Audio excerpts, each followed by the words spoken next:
અહીંયા આવી છું કોઠાવાળી ધાર ખોડિયારમાંનું મંદિર છે અમારા ગામને દરિયા કાંઠે ત્યાં અહીંથી અમારું બધું ગામ દેખાય છે તમને બતાવું જો આ કેવી રીતે બતાય આ છે કોઠાવાળી ધાર ખોડિયારમાંનું મંદિર છે અહીં ખોડિયારમાં બેઠેલા છે અહીં ધજા છે આ છે માથે જો નજારો છે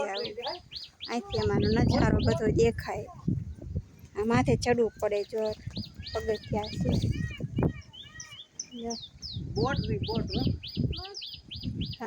બોટ બહુ દેખાતી નથી આછી આછી દેખાય છે ઝૂમ તો ઝાખું ઝાખું દેખાય હા આવું કાંક છે અમારું ગામ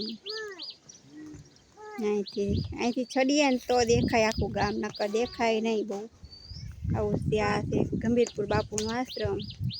બસ નાનકડું એવું ગામ છે જૂના રાજપરા અને આ છે અમારે ખોડિયારમાં બેઠેલા છે આવું કાંક છે અહીંયા સાથે આવેલા છે ત્રણે ઓકે દોસ્તો ને લાઈક ને કમેન્ટ ને શેર કરતા રહેજો।